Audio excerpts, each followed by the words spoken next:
I grew up on the outer edge of a small town in Ohio in a weather-worn two-story house that smelled of laundry detergent and fried bacon in the mornings. Our mailbox leaned slightly to one side, like it too had given up on standing tall. Inside lived my parents, my twin brother, Christopher, and me. People used to tell my mother that twins were a blessing. She'd smile politely and reply, "Yes, they're a handful." But deep down, she and my father had already decided which hand was worth holding. Christopher was the golden child. He was the one with straight A's, the one my dad called our little prodigy.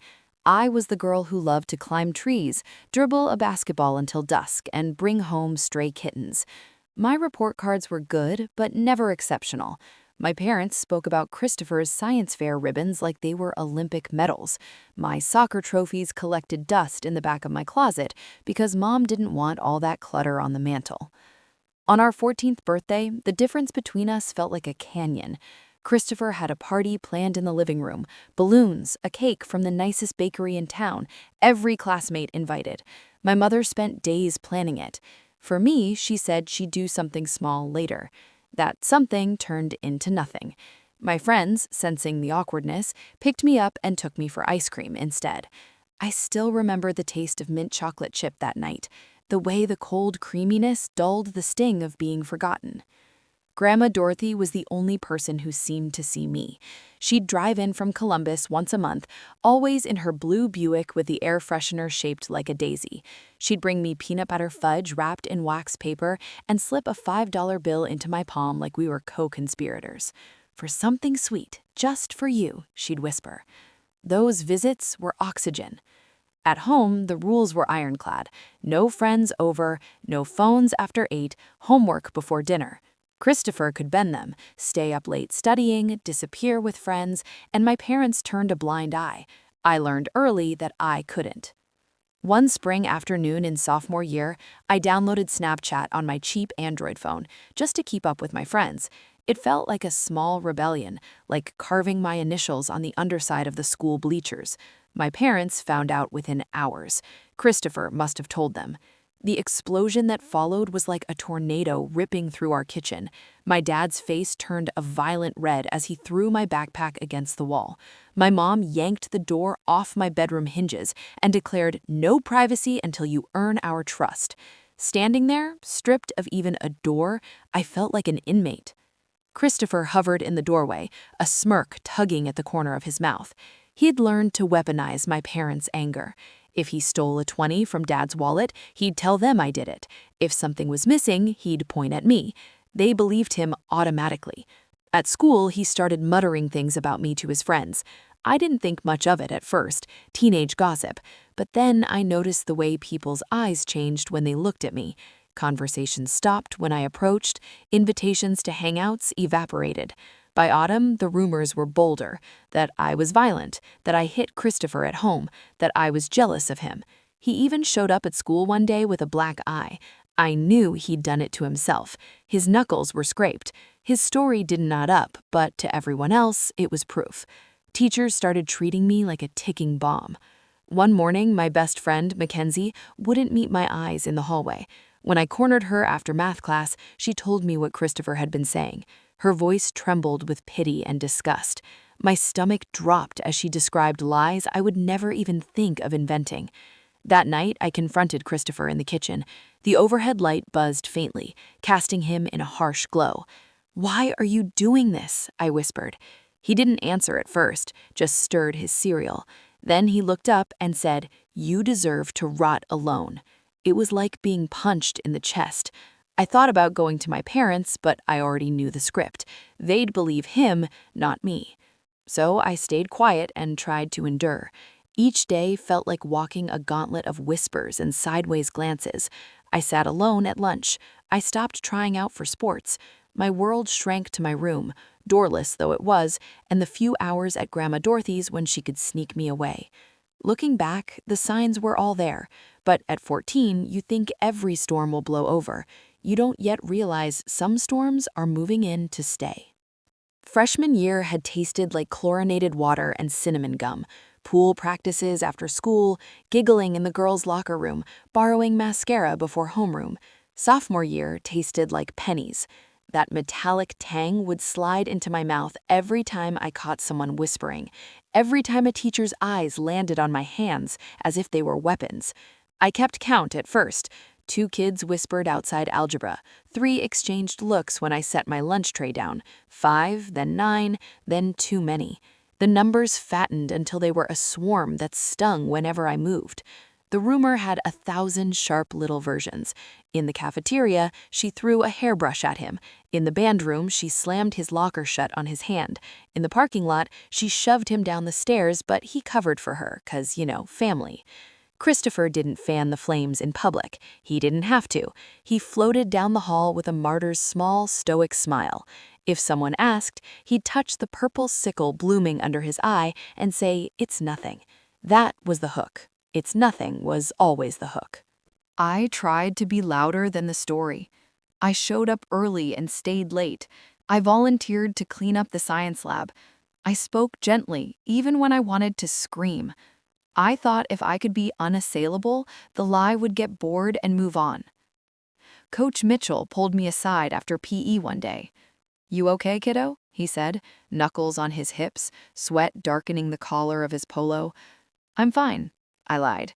His eyes flitted to the faint crescent of a bruise on my shin from missing a step on the bleachers. He flinched like he'd caught me stealing. "If you need to talk to someone—" "About tripping on the bleachers?" I asked, heat climbing my neck. "About anything," he said.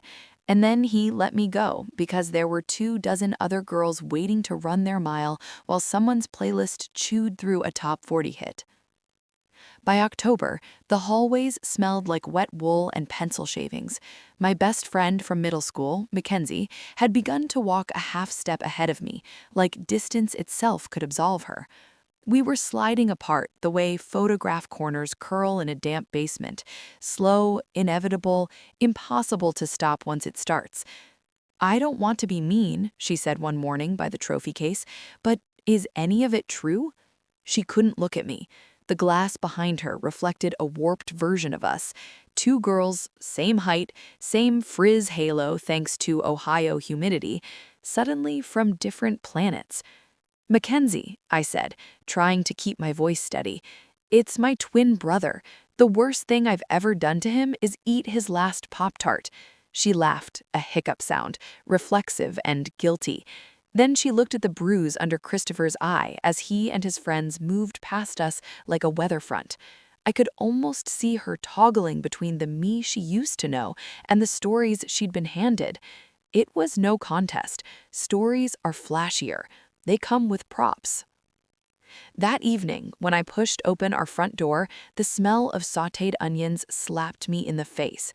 Mom had the news on low and the burner up high. "Set the table," she said without a hello. "Your brother needs to study. Don't distract him." I set plates. I folded paper towels into triangles because we were out of napkins. The TV droned about a storm pushing across the Midwest. Christopher wandered in with a textbook open and a fresh constellation of faint red marks on his forearm, like he'd leaned into a rosebush. Mom made a noise that wasn't quite a gasp, wasn't quite a word. She reached for him with wet hands. "What happened?" she demanded. He gave the barest shrug. "It's nothing."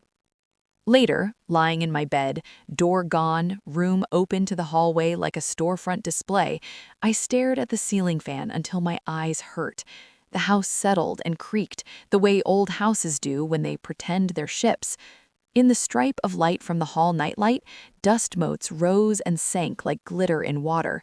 Each time the floorboards groaned, I thought it was Christopher coming to stand in the doorway and look at me the way he'd looked across the kitchen table, as if he'd been ordained to be my judge and jury.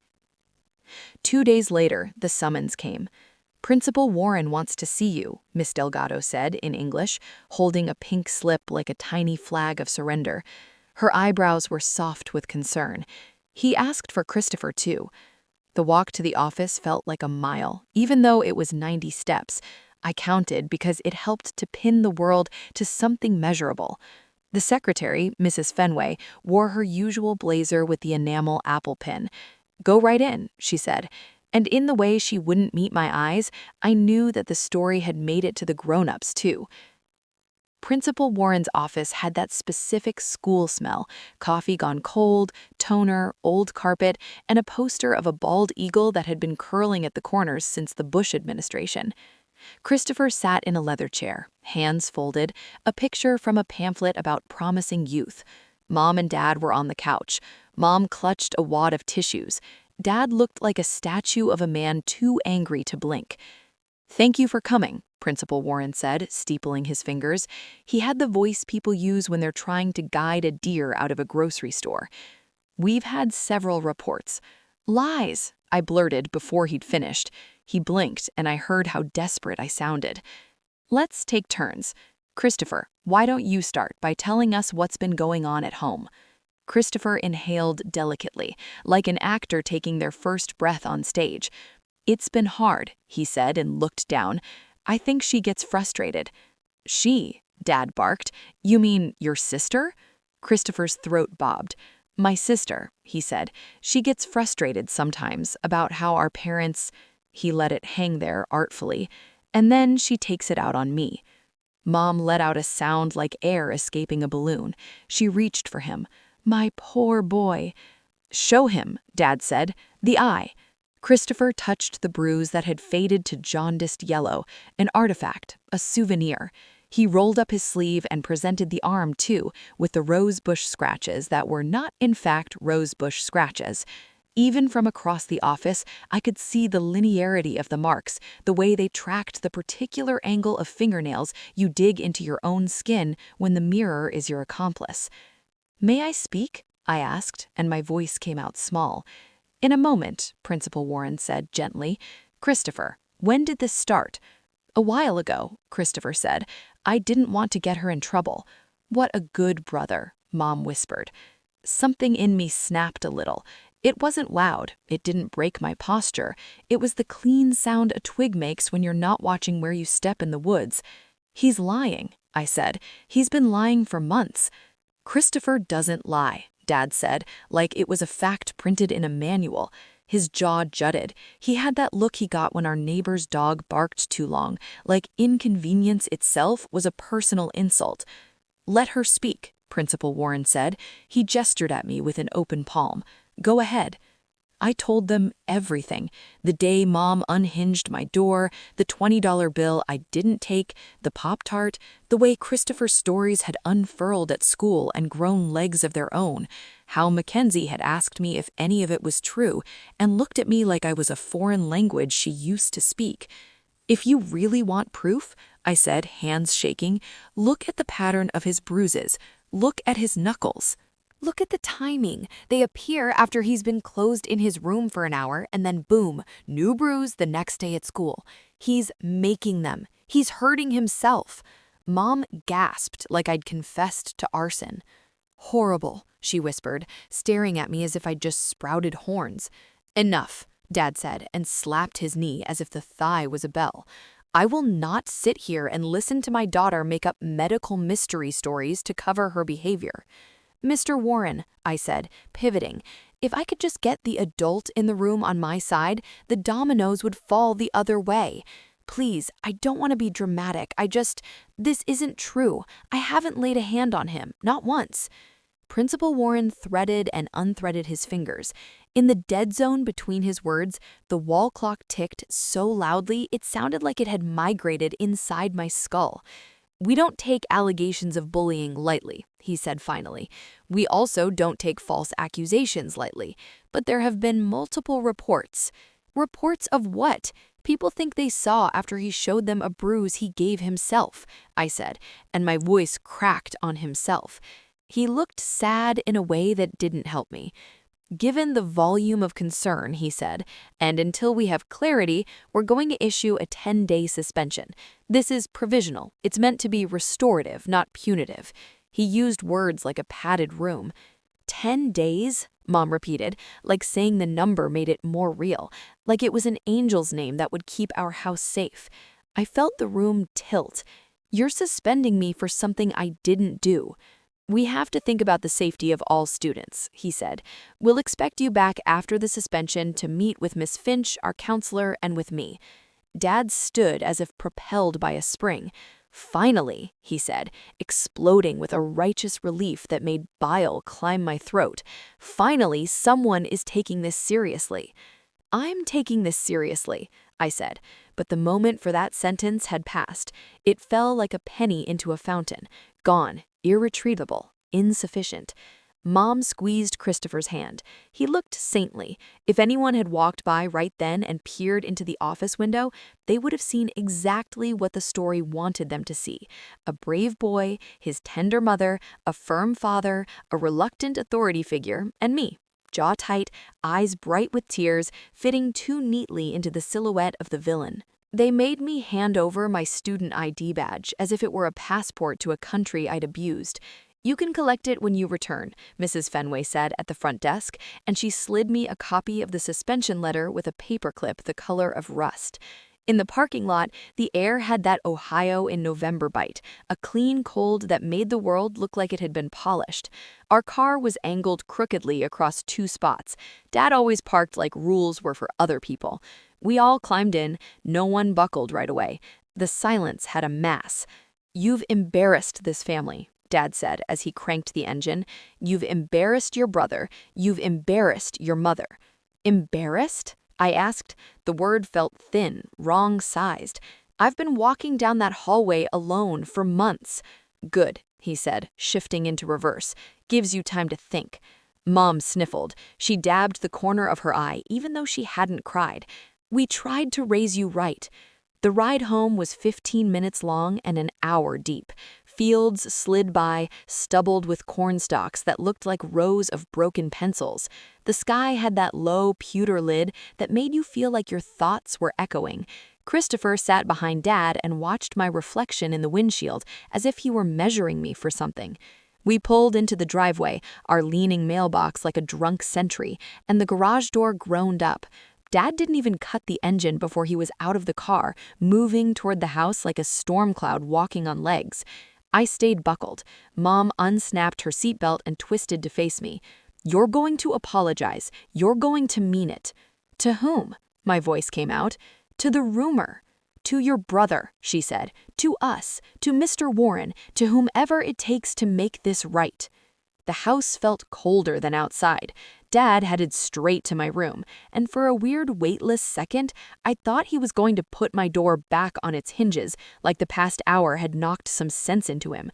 Instead, he went to my closet and yanked my suitcase from the top shelf so hard it rained old dust and a forgotten scrunchie. "Dad," I said.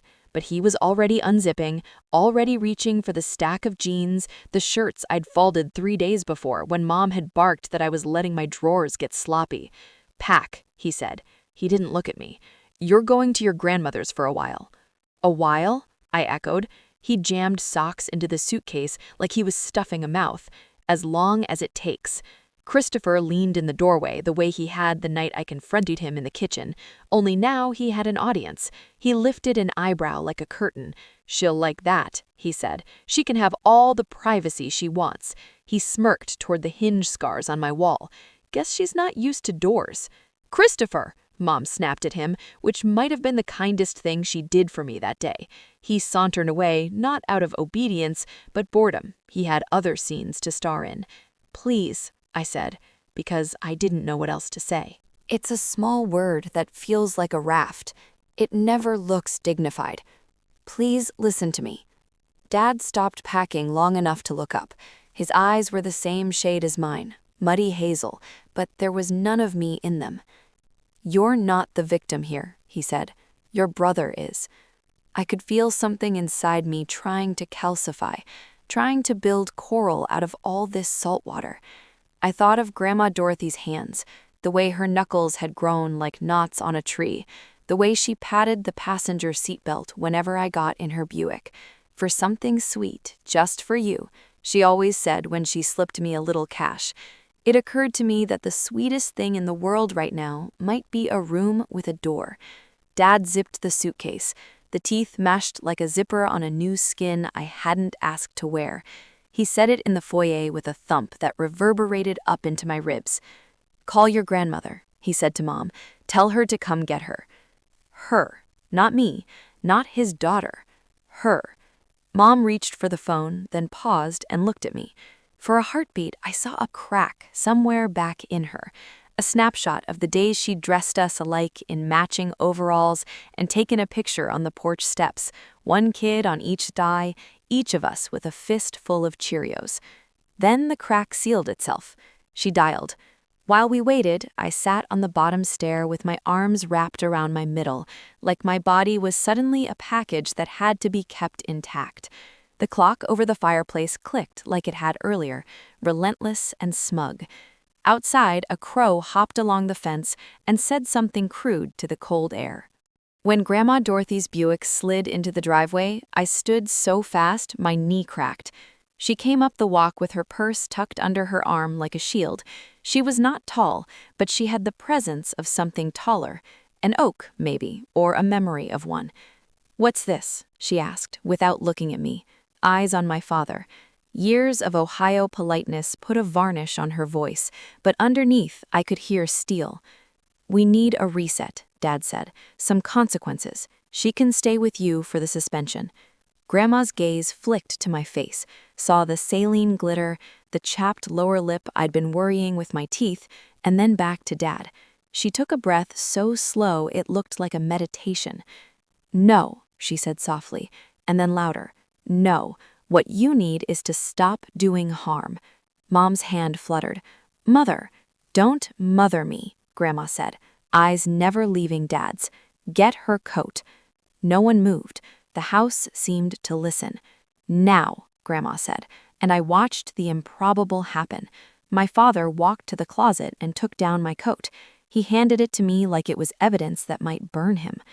"Thank you," I said to Grandma, and my voice broke on the second word. She turned to me then, her face softening so quickly it made me dizzy. "Come on, sugar," she said. "You'll ride with me."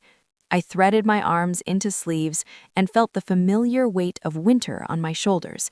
Dad opened his mouth like he was about to append conditions, curfew, attitude, tone, but Grandma lifted one finger and he closed it again, biting down on whatever rule wanted to march out.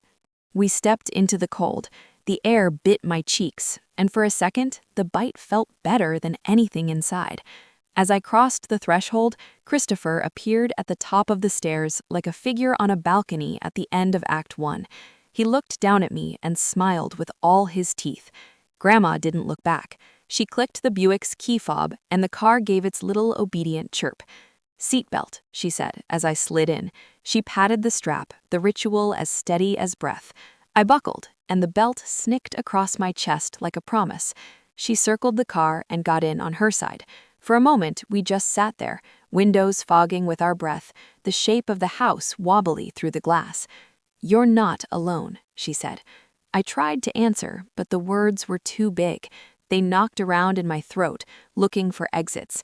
Instead, I nodded, and she nodded back as if I'd spoken the right thing, as if I'd spoken a language she knew better than English. She put the Buick in reverse. The tires whispered on the driveway. The mailbox leaned and watched us go. At the corner, she paused at the stop sign, even though there was no traffic. Snow dusted the edge of the cornfield, like someone had sifted powdered sugar over the world. "We'll stop for groceries," she said. "We'll make chili. We'll call your aunt. We'll make a plan." "Okay," I said, and for a single long blink, I could see the plan, just the outline. A room with a door, nights without whispers, mornings that didn't start with accusations, a table where my seat was not a mistake. Grandma turned onto County Road 18. As the house fell away in the rearview mirror, my phone buzzed with a text from a number I knew by heart. "Christopher, don't get too comfortable." I stared at the message until the words got double, then tucked the phone face down in my pocket. "Seatbelt," Grandma said again. Not because I'd unbuckled, but because this was how she blessed journeys. I pressed my palm to the cool plastic latch like a promise. We drove toward town. The sky pressed low, traveled flat by wind. On the radio, a woman with a sultry voice sang about leaving and never looking back. I watched the fields stream by and thought, let this be the last time I have to prove I'm not a monster. Let this be the last time a story chooses me without my consent. It wouldn't be. Not yet. The storm hadn't finished with me. But in the Buick's warm cabin, chilly and plans on the horizon, Grandma's knuckles at 10 and 2, I felt the first small, defiant heat of something I hadn't felt in months. Hope, yes, but also something sharper: resolve. Grandma Dorothy's apartment sat above a hardware store on Main Street, a slice of second-floor brick with windows that faced the courthouse green. The stairs up were narrow and smelled like old pine and the faint ghost of popcorn from the movie theater 2 doors down. Inside, the place was small enough that if you stood in the hallway and stretched your arms, your fingertips nearly brushed both walls. But it had a door on my room. A real door, with a brass knob that clicked when you turned it, and that was better than any square footage. We stopped for groceries on the way over, like she'd promised. At Miller's, she steered the cart with her purse still tucked under her arm, the way some people keep a hand on a toddler in a crowd. She asked what I liked in my chili: beans or no beans, ground turkey or beef, and I said anything, because anything that wasn't the past was fine. She bought oyster crackers and a bag of shredded cheddar and the cheap kind of sour cream I liked that came with a peel-back lid. At the checkout, she added a small, silly bouquet of daisies from the bucket near the door and passed it to me without comment, as if we always bought flowers on Tuesdays. Her apartment was warm in a way our house had never been. There were crocheted blankets draped over the couch and a hummingbird calendar in the kitchen with appointments written in tidy blue script. Dentist, 2 p.m. Book club, 6:30. Aunt Lou's birthday. Call. My room had once been her sewing room. There was still a jar of buttons on the dresser, and the bed was a fold-out with a mattress that puffed like a marshmallow. I ran my palm over the comforter. It wasn't new, it was clean. While the chili simmered, she set me to rinsing beans at the sink. Outside, late sun stitched the edges of the courthouse statue in gold thread. People drifted past on the sidewalk, bundled against the cold. Somewhere below us, someone laughed, and a dog set off after the sound as if he could chase it down and bring it back. "You can stay as long as you need," Grandma said, wooden spoon in hand. "There's no clock on your healing." I'd never had anyone use the word healing about me. It made something inside my chest both ache and loosen. "Thank you," I said. I wanted to say more, to offer reasons I'd be good and quiet and small, but she wasn't asking for my defense. She was offering a home. After dinner, she insisted we watch Jeopardy and shout answers at the TV. She knew the state capitals and the hymn lyrics categories cold, and smiled when I nailed photosynthesis before the contestants. "See," she said, nudging my shoulder, "brains enough for two." That night, I slept so hard, I woke with the taste of sleep itself on my tongue, metallic and sweet, like the inside of a mailbox after rain. I lay there for a few seconds and looked at the band of light under the door. A door, I thought, and I closed my eyes and opened them again, just to be sure it was still there. The next morning, Grandma made oatmeal on the stove, with a pinch of salt and sliced bananas. "After breakfast, we'll visit the school," she said. "No pressure, just see our options." "Won't Mom and Dad?" I began and stopped. The sentence didn't know where to go. "They will be fine," she said, "and if they're not, they can call me. You're not walking back into that place unless you feel safe. Understood?" I nodded. The oatmeal smelled like cinnamon. The spoon was a little bent from years of stirring.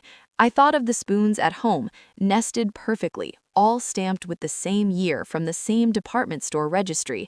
There was more comfort in this little bent one than in all of those. The guidance counselor at River Street High wore a cardigan the color of a watermelon's rind and had a desk plant she kept turning so it wouldn't lean too hard toward the window. Her name was Miss York. She asked gentle, practical questions about my credits and electives and whether I preferred English or science and if I had a favorite book.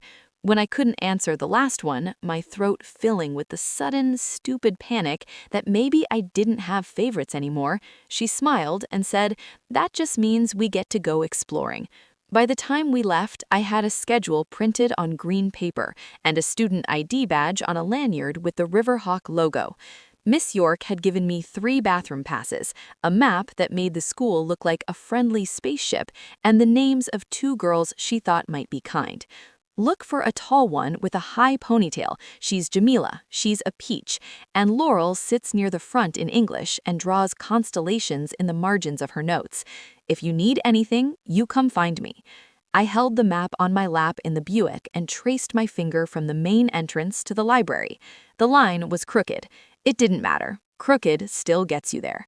The first day at River Street, I wore jeans and my softest sweatshirt with the Ohio State logo, because Ohio likes to know you belong.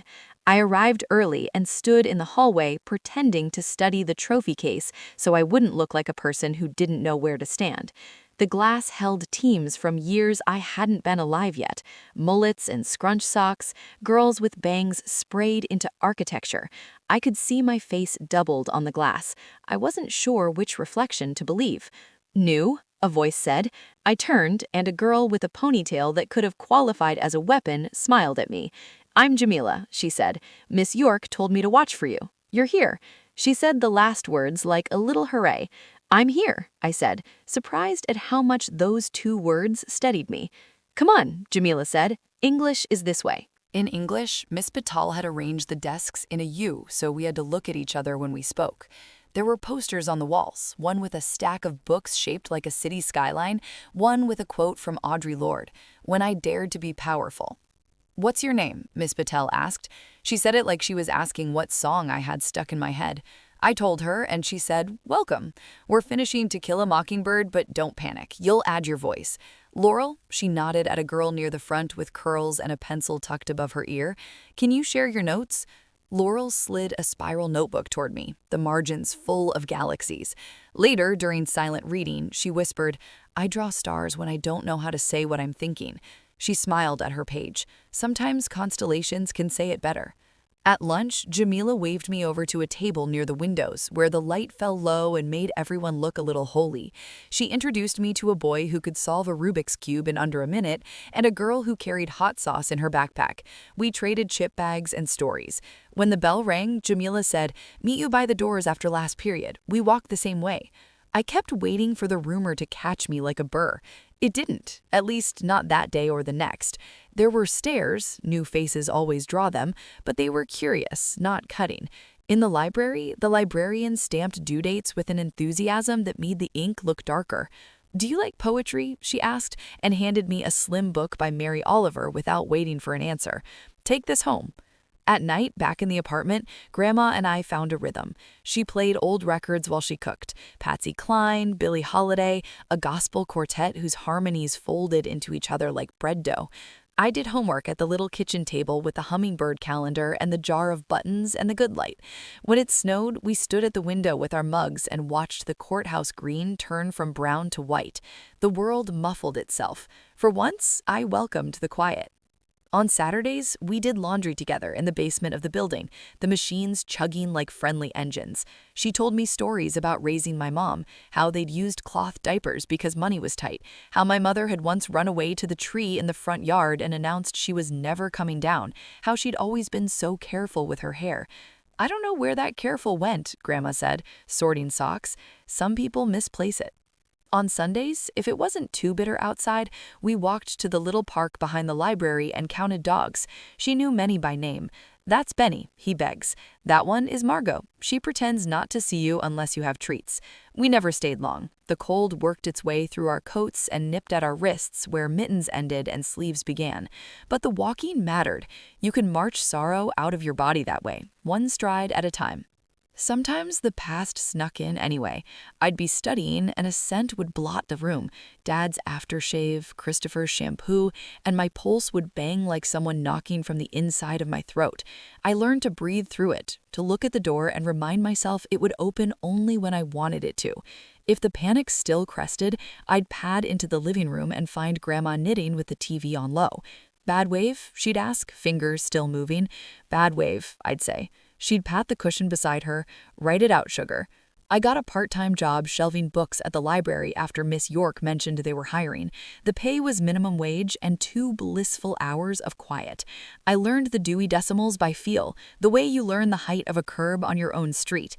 On my second week, a little boy with a hat shaped like a shark asked if I could help him find the dinosaur that eats a car. I led him to T-Rex versus car wash, and he looked at me like I'd conjured a miracle. "You're welcome," I said, and felt the miracle land somewhere inside me and stay. The apartment had thin walls. On Friday nights, the hardware store owners would drag the displays in and thump the back door. And Saturday mornings, a clatter of pipes and someone whistling out of tune woke us early. I didn't mind. The noises were honest. They were not whispers. River Street had a winter formal. Jamila told me I could go with a group if I wanted. "No pressure," she said, the same way Grandma had said it about school. "We eat too many breadsticks and take bad pictures in someone's living room and leave early because the DJ is always trash." "I don't have a dress," I said. "You have a body," she said. "We'll work around that." Grandma took me to the church rummage sale on Saturday morning like it was a treasure hunt. The fellowship hall smelled like old Tupperware and lemon cleaner. Tables sagged under the weight of other people's once-loved things. Photo frames with smiling strangers, teacups whose saucers had escaped, ceramic Christmas villages missing their tiny lampposts. We found a dress in a shade of green I'd never worn, the color of pine needles and old wine bottles. It fit better than anything new could have. "It's $5, the volunteer said, and tucked a pair of rhinestone earrings into the bag just because. When I came out of the bathroom at the apartment, dress on, hair curled with Grandma's ancient hot rollers, she put her hand to her mouth. "I knew you were beautiful, but now it's official." I didn't expect to dance much. Jamila, Laurel, and I formed a triangle and swayed and laughed at the light-up centerpieces like they were rare animals on display. A boy from my history class asked me if I wanted punch and came back with 2 cups and a joke I don't remember because I was too busy memorizing the normalness of it all. The way the gym smelled like gym and cheap cologne, the squeak of a shoe on the floor, the glitter of Laurel's mascara catching the light when she tilted her head. In the bathroom, a girl I'd seen in Spanish class stood at the mirror reapplying lipstick. "I like your earrings," she said, and I almost told her the rummage sale story, the volunteer with the soft hands, the way kindness shows up tucked silly in bags. Instead, I said thanks and let the compliment land without deflecting it into a joke. It felt like standing still in a warm draft. Not every day was a victory. Some mornings I woke with a dream fog in which the principal's office kept replicating like a funhouse, every door opening to the same room where I was always already guilty. On those days, I moved slower.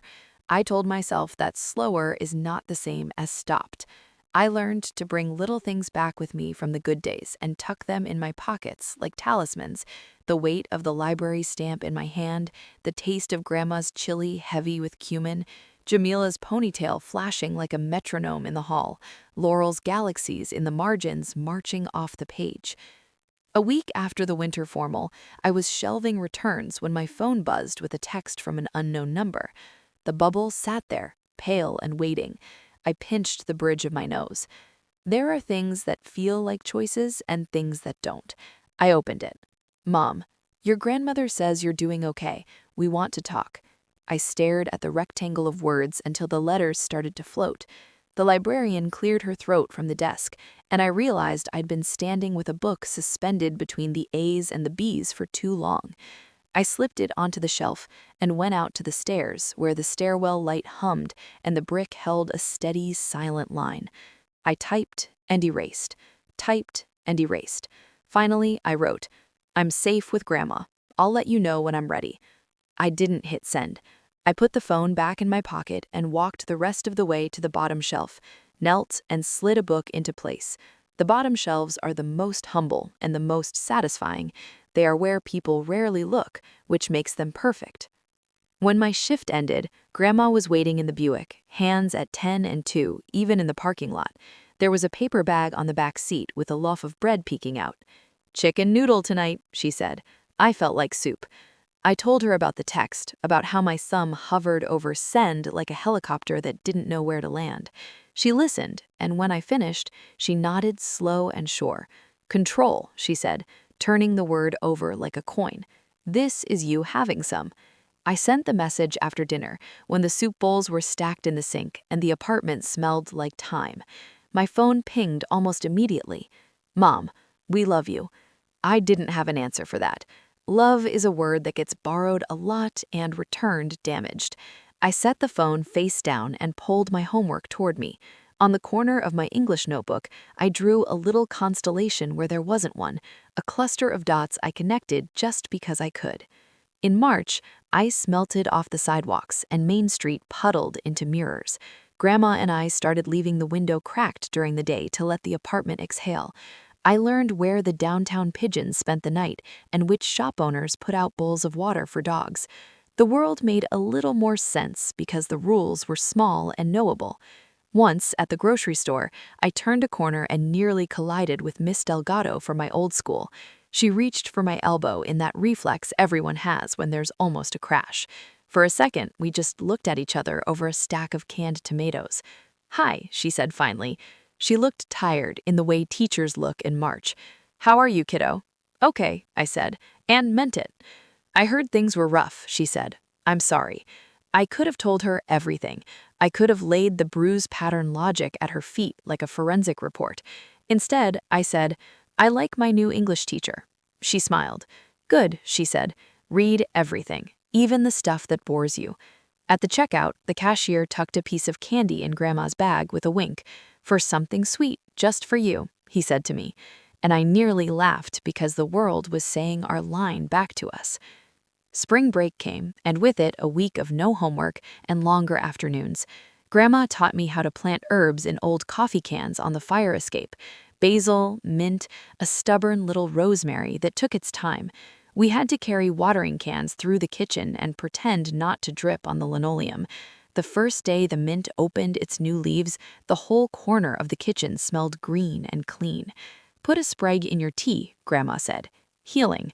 I went back to school with dirt still crescented under my nails and the sense that I was becoming someone again.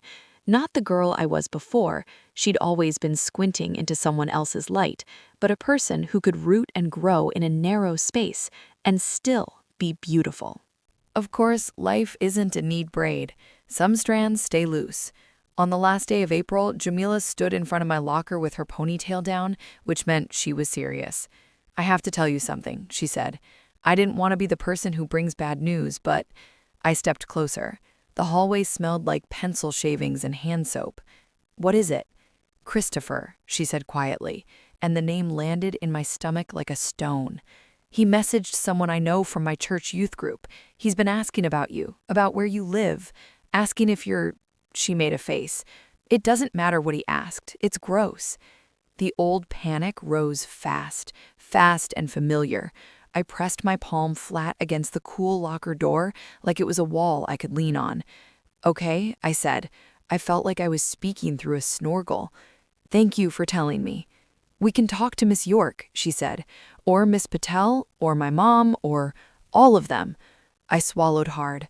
"I'll tell my grandma. We'll figure it out." We did.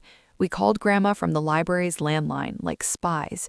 She met me after school and we walked the long way home, past the bakery that put out day-old muffins for 50 cents. She listened while I said the words, and when I was done, she paused and then said, "Okay." Then, seatbelt out of habit, even though we were walking, I laughed a shaky laugh that turned into a real one. That night, she filled out a form online to ask for a number change for our landline. She showed me how to block numbers I didn't recognize. She printed a page from a state website about harassment and put it in a folder labeled "just in case." And then, because she was who she was, filed it in a drawer, but not before telling me where it was. The next morning, the sun came up like it always does. First pink, then brave. I made toast and burned one slice and ate it anyway. In English, Miss Patel wrote a sentence fragment on the board, "walking home in the rain," and asked us to finish it 3 different ways. I wrote 3, then a 4th. Laurel leaned over, pointed at the last one, and nodded, like, "there." After class, Jamila hooked her arm through mine and said, "We've got you." When I got home, the mint on the fire escape had put out 2 new leaves. They were small and stubborn and perfectly green. I pinched one, rolled it between my fingers, and breathed in. Then I went inside, closed my door, the click still new enough to feel like magic, and sat at the little desk with the hummingbird calendar and the jar of buttons. I opened a blank notebook and wrote my name at the top of the first page, not as a student or a suspect, but as the author. I didn't yet know that the story I'd start in that notebook would carry me out of that apartment and onto airplanes, into conference rooms and coffee shops and living rooms in cities I couldn't spell without help, that it would let me build a life held up not by someone else's version of me, but by my own words. I only knew that the pen felt right in my hand, and that for the first time in a long time, the future felt less like a hallway and more like a room with a window I could open whenever I wanted. I wrote, "Before the storm, I learned to sleep with my shoes by the bed." Then I crossed it out. I wrote, "I learned to love doors." Then I learned to love the person who closed them gently behind her and kept the key. Grandma tapped on my door then and cracked it just enough to slide in a plate with a brownie on it. The top crackled like a tiny dry lake. "For something sweet, just for you," she said, and closed the door carefully, respectfully, like a librarian closing a rare book. I ate the brownie in 3 greedy bites and licked the powdered sugar from my thumb and went back to the page. Outside, the courthouse bells rang the hour, pigeons fussed on the ledge, the chili from last night flavored the apartment with comfort. I took another breath of mint and ink and pencil shavings, then I started the chapter that would become my next life. I left Grandma Dorothy's apartment on a warm August morning with 2 suitcases and a heart that felt like it was both breaking and flying. She hugged me twice at the bus station and tucked a 20 into my pocket the way she always had. "For something sweet, just for you," she said. The bus hissed, and when I climbed aboard, it smelled like vinyl and diesel and possibility. College was 3 hours south, a mid-sized campus in Kentucky with brick buildings and oak trees older than statehood. My dorm room had beige walls and a view of the practice fields. It also had a door that locked from the inside. I turned the key 3 times that first night just because I could. No one here knew my name. No one here knew the rumor. In the dining hall, I could sit anywhere. In class, no one eyed my hands. The freedom was dizzying. I joined an intramural soccer team. I ate pizza at midnight. I stayed up in the library until it closed just to breathe the quiet. Money was tight, so I went looking for work. The campus job board led me to a professor who needed someone to edit blog posts for her research lab. $10 a post. Then another client, then another. By winter break, I had a small list of regulars and a PayPal balance big enough to buy my own textbooks. I realized I wasn't just good at writing, I liked it. Sitting at a cafe table with my laptop felt like putting bricks into a wall that would hold me up someday. I still called Grandma every Sunday. She wanted to hear about my classes, but mostly she wanted to hear me laugh. "You sound lighter," she said once, "like you're finally walking on your own side of the street." By the time graduation rolled around 4 years later, I had a degree, a portfolio, and a plan. Instead of applying for office jobs, I took a chance on myself and filed taxes as a freelancer. Clients kept coming, checks got bigger. I saved for travel, took my first flight out west, wrote from coffee shops in Seattle, Austin, Santa Fe. Each new city felt like another brick in the wall I'd started in Grandma's kitchen. I wasn't healed, not yet, but I was free enough to start. By my mid-20s, my laptop had become my office and my passport. I rented short-term rooms through apps, worked from library tables, coffee shops, even the back seat of a friend's car on a road trip. I wrote blog posts for a gardening company from a motel in Utah, product descriptions for a tech startup from a porch swing in Georgia, and an entire white paper for an NGO while snow fell outside a cabin in Vermont. It wasn't glamorous. Wi-Fi outages, deadlines at 2 a.m., meals of gas station trail mix. But it was mine. Each invoice I sent felt like another mile between me and the girl who'd been thrown out of her own home. I sent Grandma postcards from every stop, always drawing a tiny door on the back. She taped them to her fridge until it looked like a patchwork quilt. 2 years in, one of my regular clients introduced me to a major lifestyle brand that needed a whole series of blogs and product pages. The contract was larger than anything I'd imagined. I worked late nights for weeks, terrified I'd mess it up. And when it went live, their marketing director wrote, "You've given our products a voice."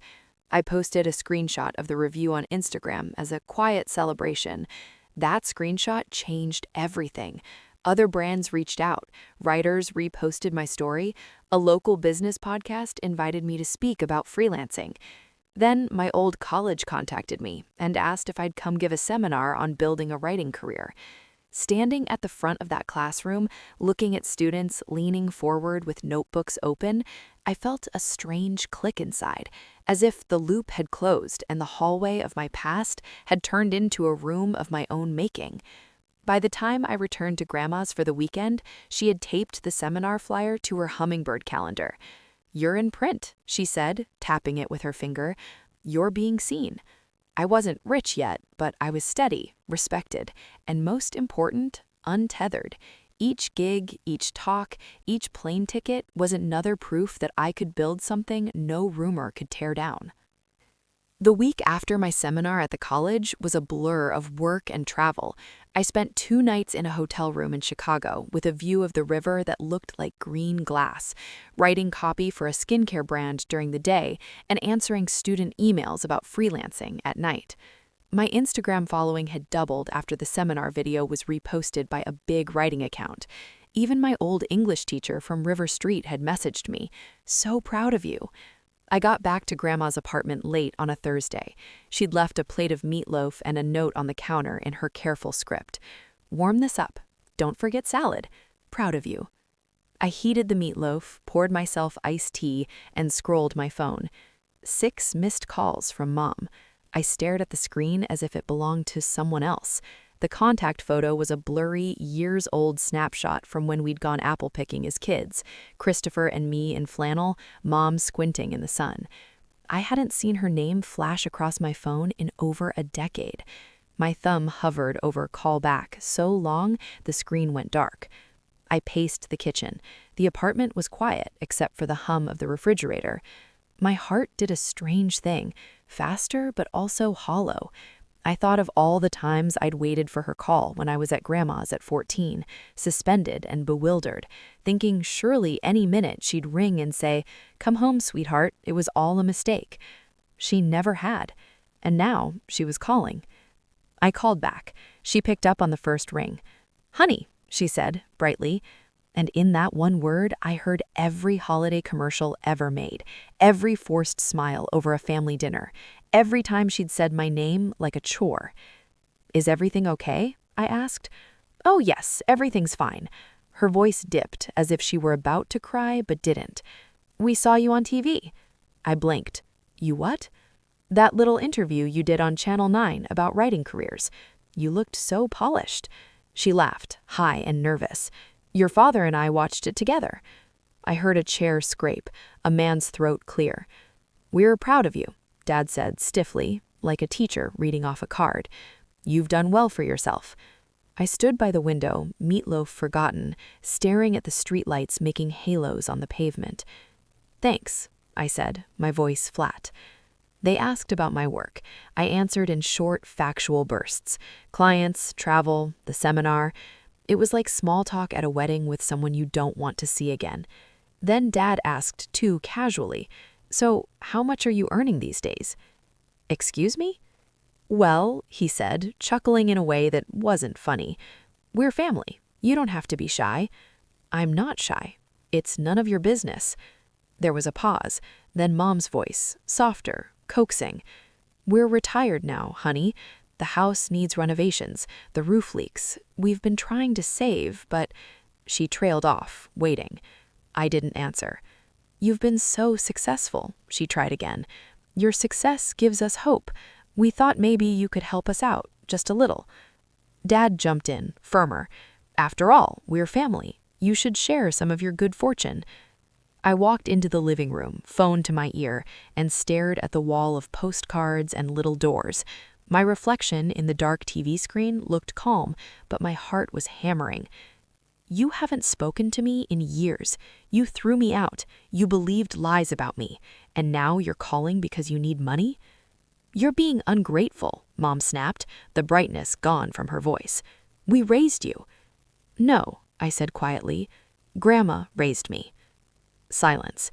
I could feel the old dynamic trying to pull me back, the undertow of guilt and obligation, but something in me had calcified into a backbone over these years of building my own life. If you want my help, I said, you'll have to meet my condition. Dad's suspicion came through the line. What condition? You have to tell the truth, I said, publicly, in front of our family. Admit that Christopher spread lies about me. Admit that you believed him and threw me out. Own what you did. That's ridiculous, Mom hissed. We can discuss this privately. No, publicly, the way you humiliated me. Dad's voice rose. I am your father. It's your duty to help your family. I'm not your safety net. I'm not your scapegoat. You wanted a reset? This is it. They sputtered. They tried coaxing, guilt, indignation. I stayed firm. If you can't do that, I said finally, don't call me again. I hung up before they could answer. My hands were shaking. The meatloaf on the counter had gone cold. Grandma came out of her room, tying the belt of her robe. I heard voices, she said softly. Everything okay? I looked at her, and suddenly the tightness in my chest cracked. They called, I whispered. They want money. She put her arm around my shoulders and steered me to the couch. Of course they do, she murmured. They've seen you shine. I gave them an ultimatum, I said. I told them to admit the truth publicly or never call again. Grandma's eyes, still sharp under their hood of wrinkles, met mine. Good girl, she said simply. We sat there in the quiet apartment, the postcards on the fridge, the hum of the refrigerator filling the silence. Outside, a delivery truck rumbled down Main Street. My phone buzzed once on the coffee table and went still. I didn't pick it up. For the first time in years, I felt not just free, but anchored, like I'd built a life with enough weight to resist the pull of the past. The morning after that phone call, my phone was a beehive. Missed calls, texts, voicemails. Mom's voice, high and brittle in one message. Honey, please don't be rash. Dad's voice in another, gruff and wounded. We deserve better from you. Even Christopher, whose number I hadn't saved but recognized instantly, had sent a smug little paragraph about how Mom and Dad will never do what you're asking, so stop being so selfish. Each time the screen lit up, my stomach tightened. I muted notifications, turned the phone face down, made coffee, and tried to work, but the words on my laptop blurred. The coffee went cold. I sat at the kitchen table, hands around the mug, looking at the hummingbird calendar, at all the little doors drawn on the postcards taped to the fridge. I thought of the girl I had been at 14, sitting on the bottom step of that house while Dad packed my suitcase, whispering please to people who weren't listening. My heart beat faster, but not from fear, from anger, clean and clear like a bell. They think they still own your story, Grandma said when she saw my face. She was kneading bread dough, forearms dusted with flour. Maybe it's time you took it back. That night, after she went to bed, I sat at the little desk in my room and opened a blank email. The blue-white light of the screen made the shadows look deep. I cracked my knuckles, took a breath, and started to type. I wrote to my parents, but also to every aunt, uncle, and cousin whose address I had, to old family friends who had been at birthday parties, to the people who had shaken their heads and said, "Such a shame," when I disappeared from the family photo album. I wrote in the first person, present tense, the way I'd learned to do in my writing, to make readers feel a heartbeat in the words. I described the house on the edge of town, the birthday parties where Christopher got the balloons and I got a token cupcake, the door ripped off my room, the rumor that metastasized into a suspension, the night my father packed my suitcase while I begged, how Grandma had come like a one-woman cavalry and scooped me up. Then I wrote about what had happened since, the library job, the new school, the postcards, the writing, the travel. I wrote about my own healing too, because I wanted them to see that survival was not a straight line. And at the end, in a new paragraph, I attached the screenshot Christopher had sent me after my parents' call, the one where he admitted lying. His exact words, I admit that I did lie about you 15 years ago, but it's been a long time since then, so stop being so selfish. I looked at that line a long time. The audacity of it, the way he tried to frame a confession as an inconvenience, my pain as an obligation. I pasted it into the email beneath a single sentence. Here is the truth you've all been living without for 15 years. By the time I was finished, it was nearly 2 in the morning. My fingers trembled from typing. The apartment was silent except for the tick of the clock and the slow, steady breathing from Grandma's room. I read the whole thing twice out loud to the empty kitchen. Then I hit send. The next morning, my phone exploded, pings and vibrations like a drum line. I put it on silent, made tea, and sat at the table. Grandma joined me, hair still in curlers. "You did it," she said. It wasn't a question. "I did it," I said. We didn't check messages until afternoon. When we finally did, the screen was a cascade of subject lines and previews. I had no idea. "I'm so sorry. We should have been there." Cousins I hadn't spoken to in years wrote long, stumbling apologies. An aunt who had always adored Christopher but kept her distance from me wrote, "I'm ashamed of myself." A neighbor from our old street sent a short note, "I believe you." And then the other kind of messages, from my parents and brother. They shifted quickly from pleading to angry to threatening. Dad accused me of dragging family matters into the street. Mom said I was hurting your father's health. Christopher sent a series of texts full of name-calling and condescension, culminating in a line that made my stomach drop. "You'll regret this." I showed the messages to Grandma. She put on her glasses, read them slowly, and then reached for the phone. "We're going to call a lawyer," she said. The lawyer she found was a small, precise man named Mr. Galvez, who had an office above a bakery. He listened without interrupting, asked to see the texts, and nodded. "This is harassment. We'll send a cease and desist. If they keep contacting you, we'll escalate." 2 days later, a certified letter went out. The next day, silence. No calls, no texts. The quiet felt like standing in a field after a storm. The air still full of ozone, but the sky a clear, improbable blue. I didn't feel triumphant. I felt tired, shaky, like a runner crossing a finish line alone. But there was also something else under the exhaustion. Relief. Not the brittle kind that breaks, but the deep, settling kind that lets your shoulders drop. Grandma poured 2 mugs of tea and clinked hers gently against mine. "You told your story," she said. "Now they have to live with it." That evening, as the sun set behind the courthouse, I opened my laptop and logged off every app. I walked to the fire escape where our herbs were lined up in their coffee cans. The mint had gone wild, the rosemary tough and fragrant. I pinched a leaf, rolled it between my fingers, breathed in the green smell. In the street below, a kid rode by on a bike with playing cards in the spokes, so it made a sound like applause. Inside, Grandma was humming as she folded laundry. I closed the window, turned back to my desk, and opened a new document. The cursor blinked, patient. For once, I wasn't writing for a client. I was writing for me. I typed, "It took me 15 years to stop being the villain in someone else's story. Now I'm writing my own." I leaned back, closed my eyes, and let the silence sit. It didn't feel like emptiness anymore. It felt like space. 2 years have passed since the night I sent that email. The postcards still cover Grandma's fridge, but there are new ones now. Lisbon, Vancouver, the Grand Canyon. Places I went not because I was running, but because I wanted to go. My passport has stamps. My savings account has commas. My days have a rhythm I built myself. I moved out of Grandma's apartment the winter after the cease and desist letter. Not because I wanted distance from her, but because I was finally ready to stand on my own feet. I found a small loft in Columbus with brick walls and a view of a mural of a girl reading a book that takes up the side of a building. The first night I slept there, I locked the door from the inside and slid the key under my pillow, a ritual as familiar as prayer. Grandma visits most weekends. She brings Tupperware full of chili, herbs from the fire escape garden, and the latest gossip from Main Street.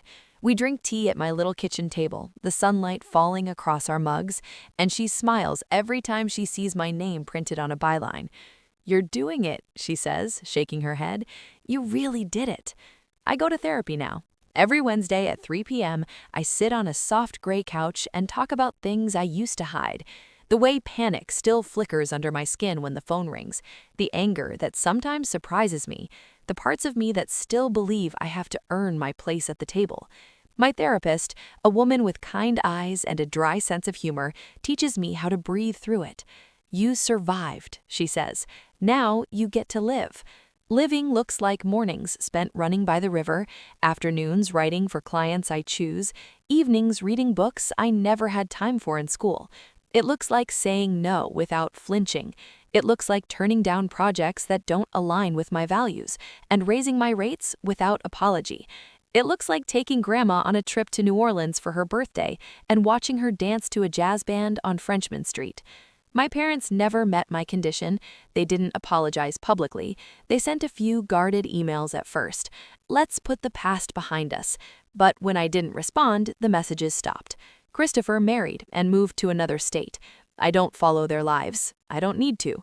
The silence isn't punishment anymore. It's a boundary. Sometimes I still dream of that house on the edge of town. In the dream, the door to my old room is back on its hinges, and I'm standing in the doorway. But instead of going in, I turn away and walk down the hall, out the front door, into daylight. When I wake up, my heart is steady. The dream doesn't haunt me. It tells me what I've done. On my desk in the loft, there's a framed photograph. Me at my college seminar, standing at the front of the classroom with a marker in my hand. Someone captured the moment just as I was laughing at a student's joke. My posture is open, my face unguarded. Every time I look at it, I see proof of the life I built from scraps. A room with a door, a voice that can tell the truth, hands that write my own story. Last month, a publishing house reached out about turning my journey into a book. Your story could help a lot of young people, the editor wrote. I told her I'd think about it because that's the real victory, the ability to choose. Sometimes when Grandma visits, we still sit on the fire escape, now lined with potted herbs. The mint is wild again. The rosemary is tall and woody. We sip tea and watch the city go by. She'll pat my knee and say, "Seatbelt," out of habit, and we'll both laugh. The phrase has become a shorthand between us, a way of saying, "You're safe, you're buckled in, you're home." I'm not healed all the way. Healing isn't a finish line, it's a practice. But I'm no longer the girl begging to be believed. I'm the woman who built a life anyway. One evening this spring, as the sun set orange over the mural, I opened a fresh notebook. On the first page, I wrote, "I learned to love doors, and then I learned to walk through them." I closed the book, breathed in the smell of mint and ink and spring air, and felt the quiet settle around me. It didn't feel empty. It felt like space. Space I had made. Space I could fill. And for the first time, I felt completely, unshakably mine.